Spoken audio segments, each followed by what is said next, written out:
दिबा पाटील यांच्या 12व्या स्मृतिदिनानिमित्त कशा प्रकारे कार्यक्रमाचं आयोजन करण्यात आलं होतं दिबांना मानवंदन? प्रथम देशातील शेतकऱ्यांचे आणि कष्टकऱ्यांचे नेतृत्व दिवंगत दिबा पाटील साहेबांना स्मरण आणि कोटी कोटी प्रणाम। त्यांच्या स्मृतिदिनी आज आम्ही या ठिकाणी ज्येष्ठ नागरिकांचा सत्कार आणि गुणवंत विद्यार्थ्यांचा गुणगौरव सत्कार या ठिकाणी आयोजित केलेला आहे। काय सांगाल दिबा पाटलांचं नामांकन आज रॅली पण निघाली होती, विविध कार्यक्रम नियमित झाले, का वेळ लागतो दिबांच्या नावाकरता? प्रकल्पग्रस्तांची मागणी आहे की अगोदर दिबांचं नाव घोषित व्हावं। दिबा पाटील साहेब हे देशातील शेतकरी आणि कष्टकऱ्यांचे नेते आहेत आणि दिबा पाटील साहेबांचं नाव नवी मुंबई एअरपोर्टला लागलेल्या ती घोषणा बाकी आहे आणि हे जे नामकरण आहे दिबा पाटील साहेबांचं नाव या विमानाला लागणं हा देशातील शेतकरी आणि कष्टकऱ्यांचा गौरव आहे, त्यांचा सन्मान आहे, त्यांची आयडेंटिटी आहे, त्यांची प्रतिष्ठा आहे। राहिला नामकरण उशिरा काय होतोय, आमचा विश्वास आहे सरकारवर, पूर्ण विश्वास आहे की लवकरच हा ज्याचा उद्घाटन आहे म्हणजे उद्घाटनाच्या वेळी तर त्याच्या अगोदर ती नामकरणाची घोषणा झालेलीच आहे।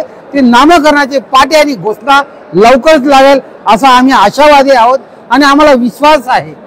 आणि ह्या दिनानिमित्त आज आम्ही विविध रॅली, विविध उपक्रम, सामाजिक उपक्रम केलेला आहे, जेणेकरून दिबा पाटील साहेबांचे जे विचार आहेत ते विचार सतत लोकांच्या प्रेरणा मिळावी, लोकांना बळ मिळावं, म्हणून ही जी त्यांची स्मृती त्या निमित्ताने आम्ही जागृत करतो। जे विद्यार्थी आहेत SSC आणि HSC त्यांचा सन्मान या ठिकाणी करण्यात आला आणि एक आनंदाची गोष्ट आहे की त्यांना मार्गदर्शन करण्याचं सुद्धा या ठिकाणी शिबिर झालेलं आहे। मी नक्कीच आज माननीय प्रधानमंत्री साहेबांचा धन्यवाद करतो की त्यांनी नवी मुंबईचं विमानतळाची पायाभरणी केली आणि लवकर पुढच्या 2 महिन्यामध्ये देशाला समर्पण या ठिकाणी होणार आहे, अर्पण होणार आहे आणि त्याचं नाम लोकनेते दिबा पाटील असावं।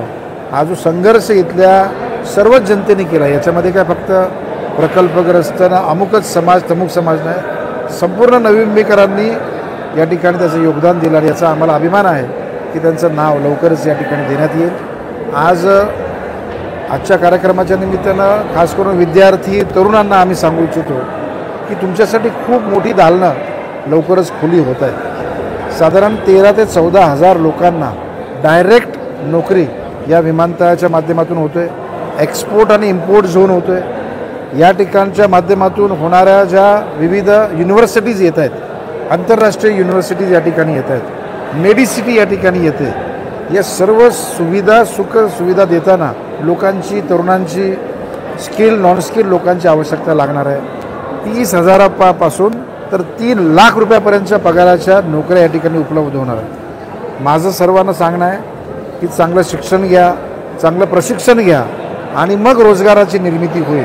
आणि म्हणून दशरथ भाऊ, मी असेल, मान्य नाईक साहेब असतील, आम्ही सर्वांचा प्रयत्न आहे की स्थानिक भूमिपुत्र प्रकल्पग्रस्तांना तर नोकरी मिळालीच पाहिजे, परंतु इथला जो स्थानिक नागरिक आहे, मग तो कुठल्या धर्माचा आहे, जातीचा आहे, वर्णाचा आहे, याच्याशी आम्हाला घेणदेण नाही आहे, तो नवी मुंबईकर आहे, त्यालासुद्धा याच्यामध्ये प्राधान्य मिळालं पाहिजे, ही आमची भूमिका आहे। आणि म्हणून भविष्यामध्ये अशा सर्व गोष्टींची उपलब्धता असताना आपल्या तरुणांनी याच्यामध्ये चांगला भाग घ्यावा, सहभाग घ्यावा आणि या निमित्तानं हे नवी मुंबई शहर माननीय प्रधानमंत्री साहेब जे 5 ट्रिलियन इकॉनॉमी करण्याचं, विकसित भारताचं जे स्वप्न आहे ते साकार करण्यासाठी नवी मुंबईचं मोठं योगदान असणार आहे। नवी मुंबईचं नाव आहे, परंतु त्याच्या शहरवासियांचं योगदान असणार आहे आणि म्हणून आपण सर्वांनी एकत्र येऊया, देशाला मोठं करूया।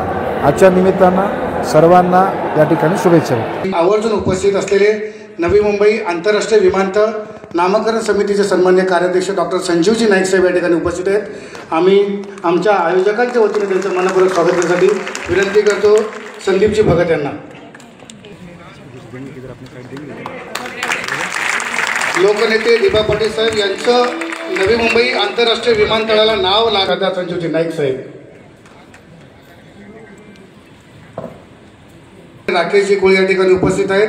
आपण उपस्थित आहात, आपण आपली उपस्थिती नम्रपूर्वक आम्ही तुमचं स्वागत करतो। सन्माननीय राकेशजी कोळी अध्यक्ष मोरा मच्छीमार व्यावसायिक संस्था सन्मान्य चंद्रकांतजी कोळी अध्यक्ष सर्वोदय मच्छीमार सोसायटी गव्हाण, सन्मान्य प्रमोदजी कोळी सल्लागार माहुल महिला मच्छीमार संस्था, सन्मान्य जयेशजी आकरे अध्यक्ष सागरी जमीन हक्क परिषद, सन्मान्य राजेशजी आरोळकर समन्वयक मच्छीमार बाधित पुनर्वसन सोल्युशन ॲडव्होकेसी फर्म, सन्मान्य श्री भुवनेश्वर धनु अध्यक्ष मच्छीमार सर्वोदय समिती कुलाबा, सन्मान्य विजयजी वरळीकर साहेब उपाध्यक्ष national fisheries forum of India, सन्मान्य श्री अजिंक्यजी पाटील अध्यक्ष अखिल भारतीय कोळी समाज दिवागाव, सन्मान्य संजयजी भोतेकर अखिल आगरी समाज वडाळा गाव अध्यक्ष, आपल्या सर्वांचं नवी मुंबई पुनर्वसन सामाजिक संस्थेच्या वतीनं या सन्मान्य दिबा पाटील साहेबांच्या 12व्या स्मृती दिनानिमित्त आयोजित केलेल्या विद्यार्थी गुणगौरव व ज्येष्ठ नागरिक सन्मान सोहळ्यामध्ये मी मनपूर्वक स्वागत करतो. विनंती करतो आदरणीय दशरथजी भगत साहेबांना की दिबांच्या विचारांचे जे स्फुल्लिंग आपण नवी मुंबईकरांमध्ये आपल्या माध्यमातून युवांमध्ये जे आपण पेरलंय तर आपण या संस्थेच्या निमित्तानं आजच्या कार्यक्रमाचे अध्यक्षीय आपण बोलावं. महाराष्ट्राचे आराध्य दैवत छत्रपती शिवाजी महाराज. बोला छत्रपती शिवाजी महाराज की जय. छत्रपती शिवाजी महाराज की जय. कारण महाराजांचं जे जयकार केल्याशिवाय आपल्याला पुढे जाता येत नाही आणि आता जगाला पुढे जाता येत नाही. आज देशातील शेतकऱ्यांचे आणि कष्टकऱ्यांचे नेते दिबा पाटील साहेब यांना कोटी कोटी प्रणाम. दिबा पाटील साहेब जे काही प्रेरणास्थान त्यांचे होते ते छत्रपती शिवाजी महाराज, शाहू फुले आंबेडकर हे त्यांचे प्रेरणास्थान. आपल्याला सांगू इच्छितो की दिबा पाटील साहेबांना इथला जो शेतकरी गट होता, एक गाव कामोठं गाव काहीतरी आहे इथे, आणि त्यावेळेला त्यांना त्या गावाने ठरवलं की दिबा पाटील साहेबांना आपण पैशाची भेट द्यायची म्हणून, आर्थिक मदती भेट द्यायची. त्यांना काम करतात त्यावेळेला त्यानं काहीतरी एक अंदाजे 1 करोड रुपये दिले होते असं काहीतरी तो मेसेज आहे. आणि त्यांनी सांगितले एक काम कर, पैसे काय करायचे, छत्रपती शिवाजी महाराजांची मोठी मूर्ती उभी करायची, मला द्यायचं. ते मग सांगायचं काय की हे जे नेतृत्व असतं हे नेतृत्व लोकांसाठी त्या ठिकाणी ते समर्पित असतात, जनतेसाठी ते समर्पित असतात, शेतकऱ्यांसाठी समर्पित असतात, त्याचं योगदान असतं. आणि ही प्रेरणा कुठून आलेली असते? छत्रपती शिवाजी महाराज, शाहू फुले आंबेडकर यांच्याकडून आलेली असते. ही प्रेरणा त्यांच्याकडून आलेली असते.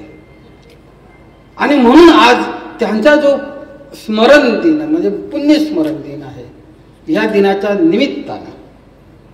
दिनाच्या निमित्तानं आम्ही या ठिकाणी उपस्थित सन्माननीय संजीव नाईक साहेब यांच्या हस्ते आणि मंचावर सर्व उपस्थित असले सर्व मंडळी, सर्व प्रतिष्ठित मंडळी यांच्या हस्ते विद्यार्थ्यांचा गुणगौरव सत्कार आणि ज्येष्ठ नागरिकांचा सन्मान या ठिकाणी छत्री भेट देऊन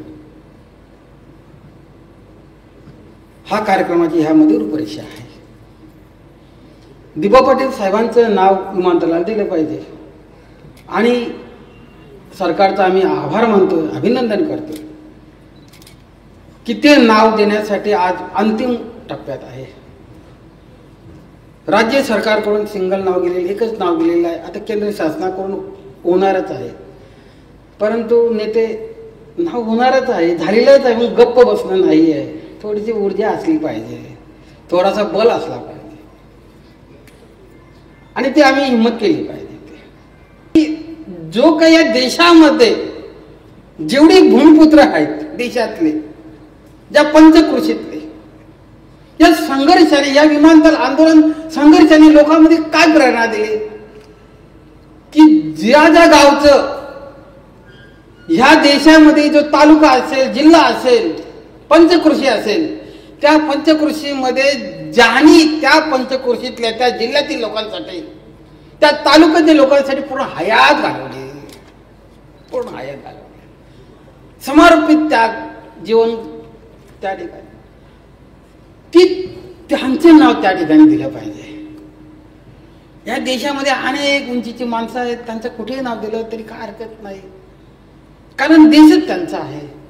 परंतु या भूमीमध्ये ज्याचा संघर्ष त्या भूमीत झालेला आहे, ज्या भूमीमध्ये त्याचा रक्त सांडलेला आहे, तो त्या नागरिकांचा आहे. तर अशा वेळेला ह्या आंदोलनाने एक दिशा दिली.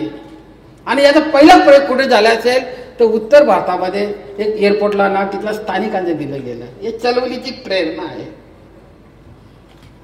आणि ह्या अनुषंगाने बोलत असताना दिवा पाटील साहेबांच्या योगदानाच्या बाबतीत अनेक झाले. परंतु एक आपल्याला ठाऊक आहे का आता सिडकोची जी घरं आहेत, अफोर्डेबल घरं म्हणतो आपण, करतो की आपण ही ज्योत सातत्यानं धगधगत ठेवलेली आहे. तेवली नाही, नुसती तेवत नाही ठेवली, धगधगत ठेवलेली आहे. तेवत राहणं आणि धगधगणं याच्यामध्ये फार फरक आहे. मला या गोष्टीचा आनंद आहे की आपण विमानतळ तर होणारच आहे, आता काय अंतिम टप्प्यात आहे, परंतु त्याचं नामकरण इतिहास झाला की त्याचं नामकरण लोकनेते दी.बा. पाटील आंतरराष्ट्रीय विमानतळ होणार. याच्याबद्दल कोणाच्याही मनात कुठली शंका असता कामा नये. दशरथजी, आम्ही सर्व या समितीच्या माध्यमातून हा विषय सातत्यानं लावून धरलेला आहे. आणि आज आनंद आहे की देशाचे आदरणीय प्रधानमंत्री नरेंद्र मोदी साहेब, या देशाचे गृहमंत्री अमितभाई शाह साहेब, या देशाचे हवाई उड्डाण मंत्री आणि या महाराष्ट्राचे लाडके मुख्यमंत्री देवेंद्र फडणवीस साहेब, दोन्ही उपमुख्यमंत्री, या सर्वांनी हा ठराव एकमतानं राज्य सरकारच्या माध्यमातून केंद्राला पाठवलेला आहे. आणि जी आता दशरथ भाऊंनी जी माहिती सांगितली की आता या महाराष्ट्रातल्या 5 अशा प्रमुख एअरपोर्ट्सची नामकरण होणार आणि त्याच्यामध्ये तुमच्या आमच्या या नवी मुंबई एअरपोर्टचं लोकनेते दी.बा. पाटील असं नामकरण लवकरच होईल. आम्ही सुद्धा प्रतीक्षा याची करत आहोत की ज्येष्ठ नागरिक सर्व बसलेले आहेत, ज्यांनी या देशासाठी आपलं योगदान दिलेलं आहे. ज्यावेळेस तुम्ही तरुण असाल त्यावेळेस जे काय काम केलेलं आहे ते देशाला समर्पण आहे. आणि म्हणून असे ज्येष्ठ नागरिक माता भगिनी या ठिकाणी आहेत. मला 2-3 विषयांवरती बोलायचं. एक विषय आहे या ठिकाणी मच्छीमारांच्या संदर्भातला जो तुम्ही विषय काढला, तो विषय निशांत भाऊ माझ्याबरोबर होते. MMRDAचा जो अटल सेतू झालेला आहे, अटल. आज या कार्यक्रमाला उपस्थित नवी मुंबई पुनर्वसन सामाजिक संस्थेच्या या ज्येष्ठ नागरिकांचा सत्कार सोहळा, त्यासोबतच विद्यार्थ्यांचा गुणगौरव या कार्यक्रमाला उपस्थित माजी खासदार संजीवजी नाईक साहेब हे आम्हाला प्रमुख पाहुणे म्हणून लाभले, ते आले, त्याबद्दल मी त्यांचे मनापासून आभार व्यक्त करतो. आणि मंचावरील सर्वच संस्थेचे सर्व पदाधिकारी आणि आमचे सर्व वेलविशर्स आणि समोर बसलेले सर्व माझ्या प्रभागातील सर्व ज्येष्ठ नागरिक, महिला आणि सर्व विद्यार्थी, आज सर्वप्रथम आपल्यासमोर माझे विचार. अमर रहे, अमर रहे, अमर रहे. खरं तर दी.बा. पाटील साहेबांचं जीवन हे आपण सर्वांनी जर ऐकलं असेल तर त्यामध्ये आजचा दिवस त्यांचं स्मरण करणं आणि त्या स्मरणातनं आपल्यासारख्या लोकांसोबत आजचा दिवस घालवणं हे मला माझ्या मनाला पटलं. आणि म्हणून हे खरं तर नानींच्या वाढदिवसाच्या दिवशी पण हा कार्यक्रम करू शकलो असतो, परंतु दी.बा. पाटलांसारखं एक व्यक्तिमत्व की ज्यांनी आपल्या समाजाला, या नवी मुंबई सारख्या शहराला नवे तर पूर्ण ह्या देशाला ज्यांनी आपली एक वेगळी ओळख निर्माण करून दिली आणि त्याच्यातनं न्याय मिळवून दिला. आणि म्हणूनच त्यांच्या स्मरण दिनानिमित्त हा कार्यक्रम या ठिकाणी आज आपण घेतलेला आहे. आपला प्रभाग, आपला प्रभाग. आता ही घोषणा पण आपण याच्यासाठी देतोय की नानांनी नेहमीच या प्रभागातल्या नागरिकांना परिवारातला सदस्य म्हणून सांभाळण्या गोष्टींचा विचार या मागच्या काळामध्ये आणि येत्या पुढच्या काळामध्ये पण करता येणार आहे. आणि म्हणून विद्यार्थ्यांसोबत आपण आजचा दिवस साजरा कसा करावा, मग विद्यार्थ्यांना आपण काय देऊ शकतो, 10वी-12वीच्या विद्यार्थ्यांचाच गुणगौरव का केला पाहिजे, ह्या पण गोष्टी महत्त्वाच्या आहेत. आपल्याला जे काही प्रमाणपत्र दिलं जाईल त्याच्यामध्ये दी.बा. पाटील साहेबांचं पूर्ण जीवनपट हे आपल्याला दिलेल्या वस्तूमध्ये त्याच्यामध्ये असेल, ते नक्की आपण ते वाचावं. कारण दिबा पाटलांसारखं आयुष्य हे कोणीच जगू शकत नाही. म्हणजे 21व्या शतकामध्ये तरी दिबा पाटलांसारखं आयुष्य कोणी जगू शकत नाही. का तर फक्त आणि फक्त मला समाजासाठी काहीतरी करायचं आहे, मला स्वतःला काय मिळेल ही अपेक्षाच कुठली कधी ठेवली नाही. म्हणजे विरोधी पक्षनेता, महाराष्ट्राचं विरोधी पक्षनेता पद भूषवलेलं असेल, खासदारकीचं पद भूषवलेलं असेल, आमदारकीचं पद भूषवलेलं असेल, पण मला आणि माझ्या परिवाराला काही नको. मी ज्या प्रभागाचं किंवा ज्या क्षेत्राचं नेतृत्व करतोय त्यांना मी काय देऊ शकतो, या ठिकाणी राहणाऱ्या व्यक्तीला काय न्याय दिलं पाहिजे, मग शासनाकडनं काय न्याय देता येईल, अशी भूमिका ही दिबा पाटलांची राहिलेली आहे. आणि म्हणून त्यांचं स्मरण करण्याची वेळ ही आपल्या सर्वांवर आली पाहिजे. आपण त्यांचे स्मरण याच्यासाठी करतोय की अशा महापुरुषाला अभिवादन करायचं असेल तर कुठल्या पद्धतीने केलं पाहिजे. फक्त आणि फक्त आम्हाला भगत परिवारासोबत राहायचं आहे अशा पद्धतीची ही आमच्या प्रभागात राहणारी लोक आहेत. या लोकांनी ज्या ज्या वेळेली म्हणजे प्रभागात जी काही कामं झालेत, नाही साहेब, जी काही कामं झालेत आम्ही फक्त ऐकलेले आहेत, पण ह्या लोकांनी आमच्याकडनं ती करून घेतलेली आहेत. अनेक अशी विकासात्मक कामं सांगता येतील, परंतु या ठिकाणी अजून एक गोष्टीचा उल्लेख करावा लागेल की या शहराचं डीपी प्लॅन ज्या वेळेस बनत होतं तर सगळ्यात पहिला ऑब्जेक्शन घेण्यासाठी किंवा त्यामध्ये सूचना देण्यासाठी जर या लोकांनी आम्हाला हिंमत दिली नसती तर कदाचित त्या आम्ही शहरापर्यंत घेऊन गेलो नसतो. म्हणून ही आमचं ऊर्जास्थान आहे.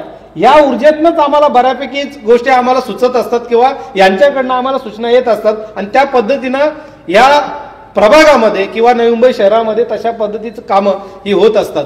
मला या ठिकाणी अतिशय आनंद वाटतोय की आज नाईक साहेब हे फॉरेस्ट मिनिस्टर म्हणून, वनमंत्री म्हणून महाराष्ट्रामध्ये काम करत आहेत. त्यांनी अतिशय एक चांगली सूचना त्या दिवशी आमच्या गावामध्ये ज्या वेळेस आले होते त्यांनी एक सूचना केली की प्रभागामध्ये जे जे नागरिक राहत आहेत आणि त्यांच्या नातेवाईकांपैकी कोणी जर वारला असेल तर त्यांच्या स्मरणार्थ आपण झाड लावलं तर अशी किती झाडं, सुगंधित झाडं आपण लावू शकतो, हा एक विचार त्यांनी त्या दिवशी मांडला. म्हणजे तो झाड लावणं ही तर एक निसर्गाची गरज असेल, परंतु त्या झाडाच्या निमित्तानं जर त्या परिवारातील सदस्याचं नाव जर त्या झाडाला लागत असेल तर त्या झाडाला जगवणं, त्या झाडाची वाढ करणं आणि त्याचं संरक्षण करणं ही जबाबदारीही त्या निमित्तानं येऊ शकते, असा विचार आदरणीय गणेशजी नाईक साहेब यांनी मांडलेला होता. स्वागत करतो आणि तुमचे सर्वांचे आभार मानतो. पुन्हा एकदा दिबा पाटील साहेबांना अभिवादन करतो. धन्यवाद. जय हिंद, जय महाराष्ट्र.